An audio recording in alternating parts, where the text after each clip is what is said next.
Hello students, welcome to EPG Pathshala. I am Dr. Mandeep from JNTU Amritsar.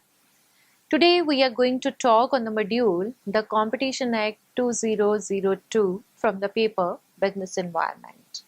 After completing this module, you will be able to understand the meaning of this Competition Act, the definitions given in the Act, the features of the Competition Act, and the concept of Competition Commission of India along with its functions and powers. With the expansion of business in globe, the need was felt to provide an act for the economic development of the country, for the establishment of the commission to prevent practices having adverse effect on competition, to promote and sustain competition in the market, to protect the interest of the consumers, and to ensure the freedom of trade carried on by participating in the market. Our government, that is Government of India, appointed a high-level committee on competition policy and competition law to advise a modern competitive law. That for the purpose of this in 1969. The committee presented its competition policy report to the government in May 2000.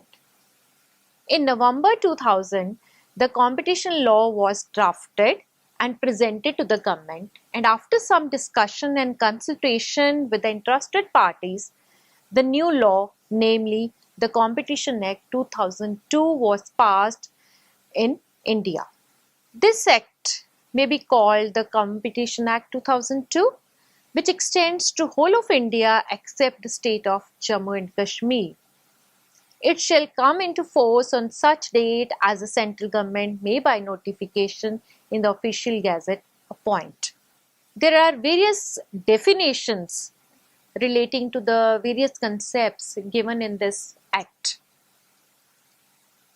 It includes so many, and all of them are given under section 2 of the act.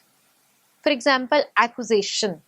Section 2A explains the meaning of accusation, which means directly or indirectly acquiring or agree to acquire shares, voting rights, or assets of the enterprise, and control over the management or control over assets of any enterprise. Next one is agreement. Section 2B defines agreement. It includes any arrangement whether or not such arrangement, understanding or concert formal in writing, or whether or not such arrangement, understanding or concern is intended to be enforceable by legal proceeding. Then comes term cartel.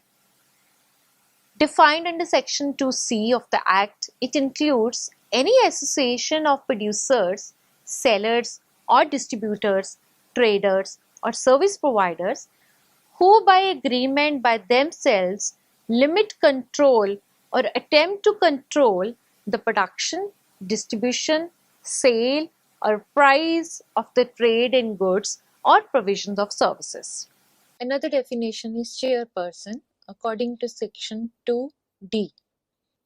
It means the chairperson of the Competition Commission of India appointed under section 1 of section 8. Then commission. As per section 2E, it means the Competition Commission of India established under section 7.1. Consumers according to section 2F includes only such purchaser or buyer who make purchases for their own consumption or to earn their livelihood. Then is Director General.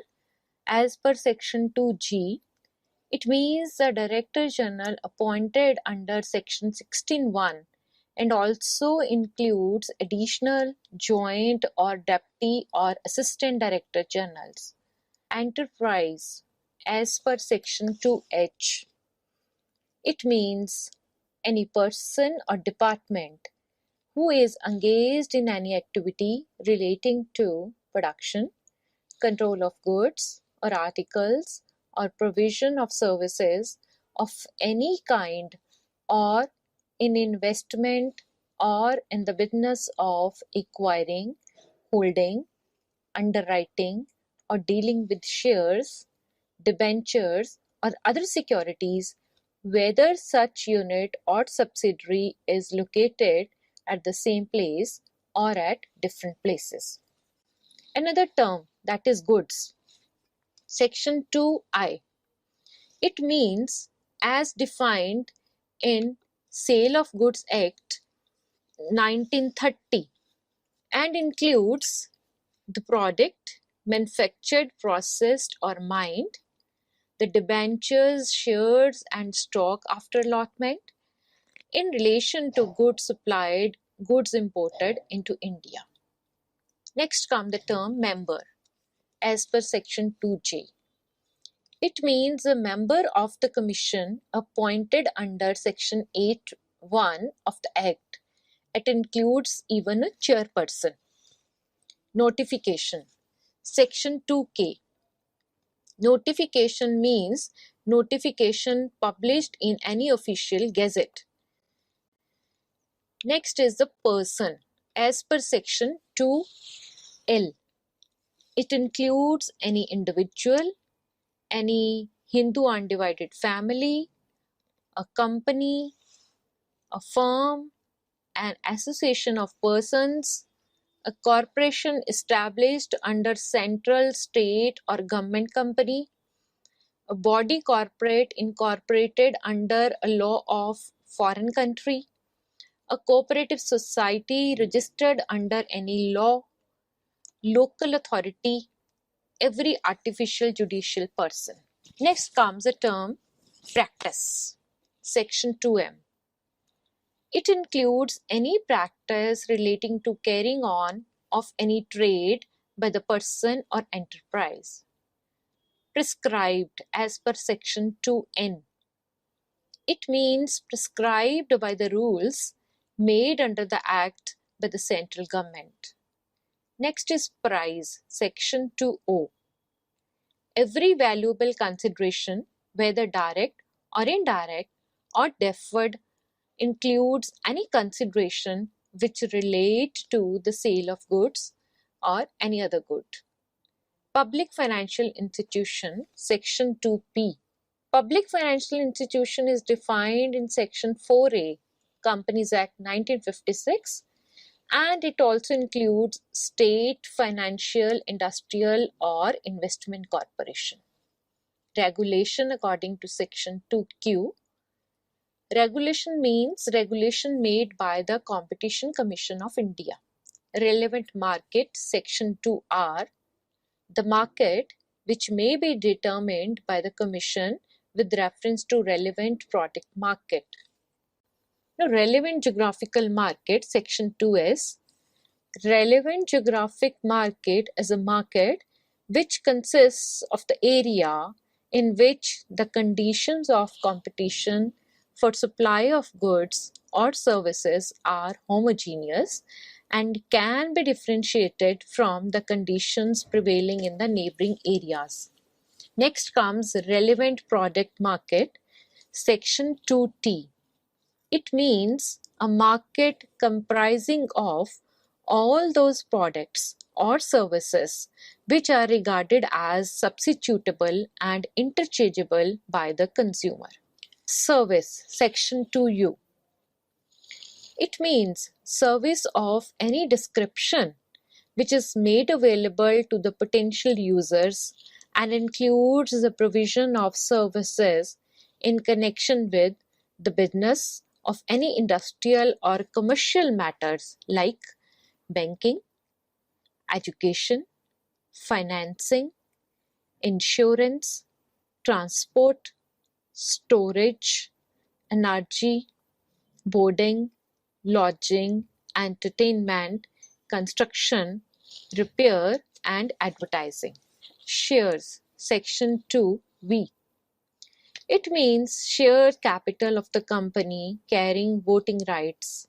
It includes any security which includes the holder to receive shares with voting rights, stock except where the distinction between the stock and share is expressed or implied, Next is statutory authority, section 2W.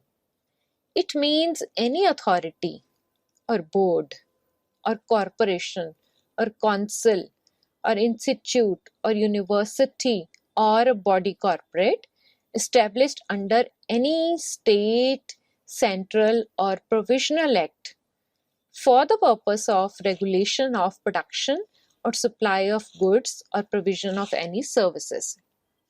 Next comes trade, section 2X. It means any trade or business or industry or profession or occupation which is relating to production, supply, distribution, storage, or control of goods and includes the provisions of any services. Turnover, section 2Y. It includes the value of goods and services. Now let's discuss features of Competition Act 2002. Competition Act 2002 has essentially four features. First is to prohibit anti-competitive agreements as per section 3, prohibit the abuse of dominant position, section 4, to regulate the combinations, section 5 and section 6, and last is competition advocacy, section 49. First one is anti-competitive agreements. These are those agreements which can cause or likely to cause an appreciable adverse effect on competition, known as AAEC. Such agreement may be horizontal or vertical.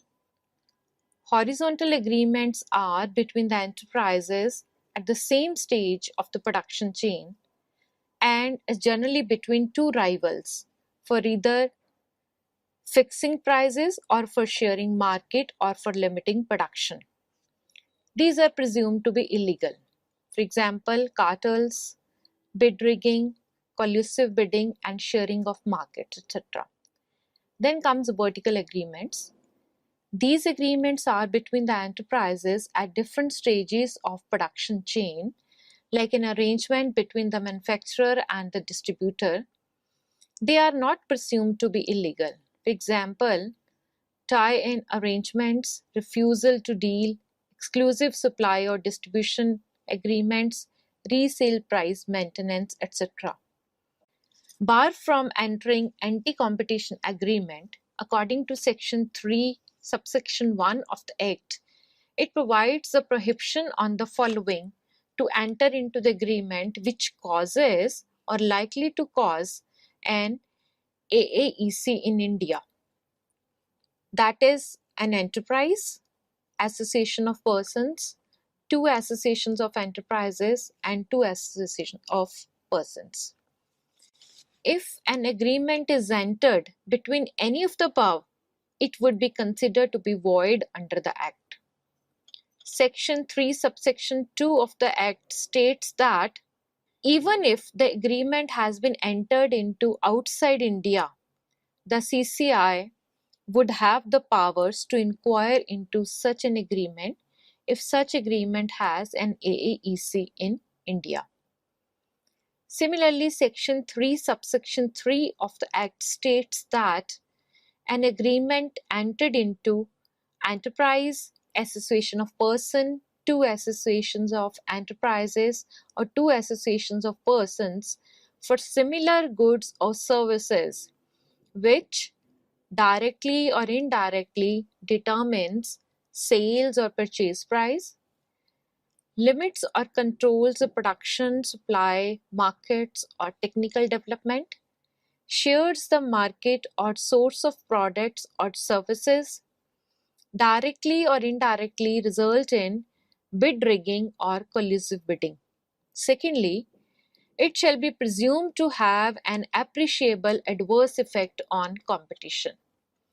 Section 3, subsection 4 of the Act states that any agreement amongst the enterprise or persons at different stages in respect of production, supply, distribution, storage, sale, or price, including the tie-in agreement an exclusive supply agreement, exclusive distribution agreement, refusal to deal, resale price maintenance shall be an agreement in contravention of the subsection 1 if such agreement causes or is likely to have an appreciable adverse effect on competition in India. Tie-in agreement. These are those agreements where the purchaser is required to buy some other goods. Example is when a gas distributor requires a customer to buy a stove, he wants to get connection of gas. Secondly, an exclusive supply agreement. That is any agreement which restricts any person to acquire any goods other than those of the seller. Then comes exclusive distribution agreement. Any agreement requiring the distributor not to sell goods from the manufacturer beyond the prescribed area. Then comes resale price maintenance, an agreement which refuses to deal with any product or service of similar nature for a particular period. Resale price maintenance, any agreement where it stipulates any condition not to sell the goods below the stipulated price. Second is abuse of dominance. A dominant position is defined as a position of strength enjoyed by an enterprise in the relevant market in India, which enables the enterprise to operate independently of competitive forces prevailing in the market, or it affects its customers or consumer in its favor. There is no mathematical or statistical formula to measure this dominance, but the following cases are regarded as an abuse of dominant position, like an enterprise directly or indirectly imposes unfair or discriminatory condition in the purchase or sale of goods, or the price in purchase or sale of goods or services. Division of enterprise enjoying dominant position. According to the Section 28 of the Act, the competition commissions may order the division of the enterprise enjoying dominant position in order to ensure that such enterprise does not abuse its dominant position. Regulation combination. It basically includes a merger and amalgamation or acquisition of shares, acquiring the control and voting rights, the pre-mandatory notification before the merger. The Commission must decide in 210 days is combination approved. The Commission can take suo motu action within 365 days after the combination.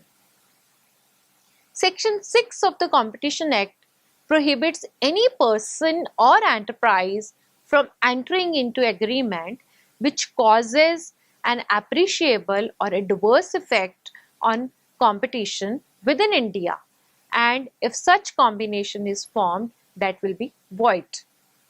Section 6 subsection 2 of the Act states that any person who is entering into any agreement must inform to the prescribed authority within 30 days together with the fees as decided by the authority.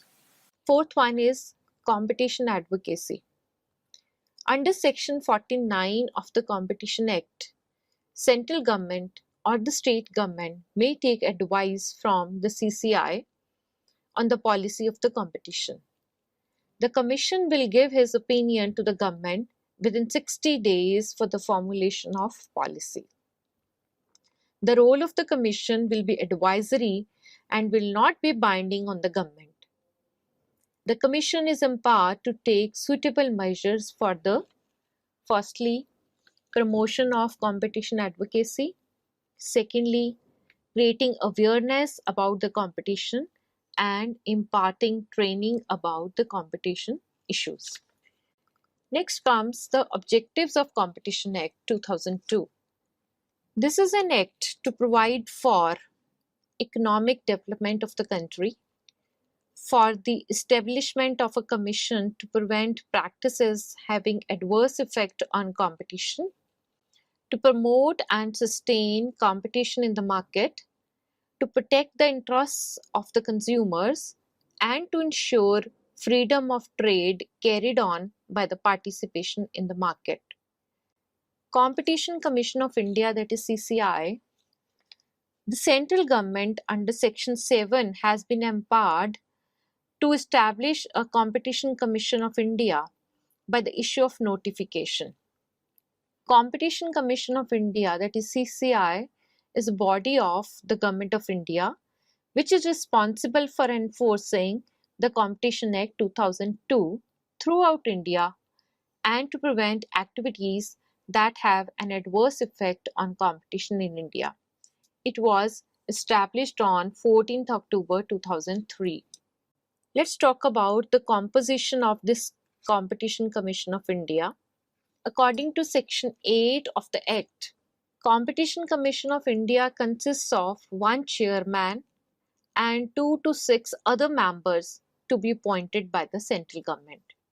Section 8 subsection 2 provides that they shall be the persons of ability, integrity and standing, and who has the knowledge and such professional experience, and must have experience of not less than 15 years in international trade, economics, business, commerce, law, finance, accountancy, management, industry, finance, public affairs, or competition matters, including competition law and policy. The chairman as well as other members shall be the whole-time members.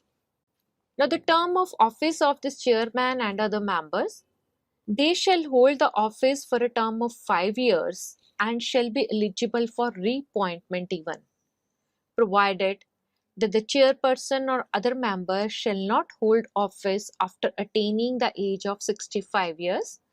The senior-most member shall act as a chairman in the event of death or resignation of the chairman.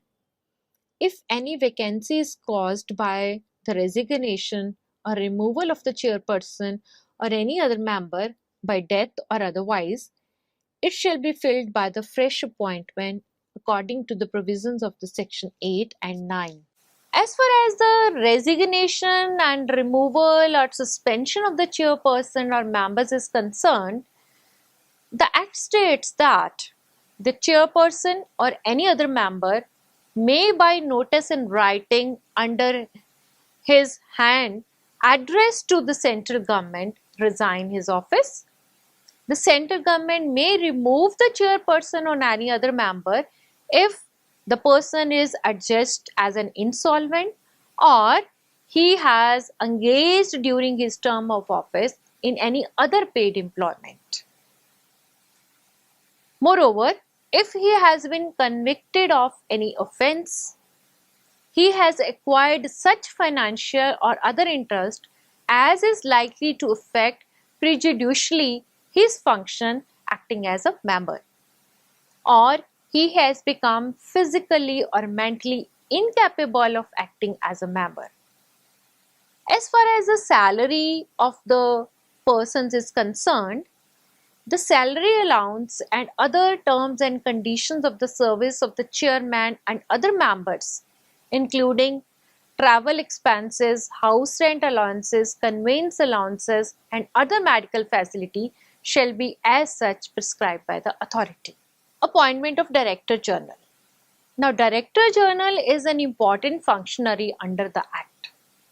He is to assist the Commission in case of any inquiries and for performing such other functions as may be prescribed by the authority. Section 16, subsection 1 empowers the central government to appoint Director General and such number of additional deputy or assistant Director General or any other advisors and consultants. Now, what are the duties and functions of Competition Commission of India? The very important duty is to create equal chance for all the producers. Moreover, to create awareness among the people, to assist common people by providing goods and services at reasonable and convenient prices, to protect the interest of the consumers, to eliminate the practices which are having adverse effect on competition, and to discourage any anti-competitive agreements. Competition Commission of India has been entrusted with the following two basic functions, that is, administration and enforcement of competition law and competition policy to foster economic efficiency and consumer welfare. Second, involvement proactively in the government policy formulation to ensure that markets remain fair, free, open, flexible, and adaptable. Next is power to exempt. The central government is empowered to exempt from the application of this Act or any provision thereof, and for such period as it may specify, any class of enterprise if such exemption is necessary in the interest of the security of the state or public interest. Secondly, any practice or agreement arising out of and in accordance with any obligation assumed by India under any agreement with any other country or countries, any enterprise which performs a sovereign function on behalf of the central government or the state government, provided that in case an enterprise is engaged in any activity, including the activity related to the sovereign functions of the government, the central government may grant exemptions only in respect of the activity related to the sovereign function. So students, let's now summarize what we have learned in this module. The economic liberalization increased the need for and relevance of competition policy and law because while the liberalization unleashes competitive forces in the absence of the safeguards, this may also provide scope for unfair competition, like powerful competitors crushing the small firms through unfair competition. Thus, Competition Act 2002 is a great step to combat the competition in the country. Thank you very much.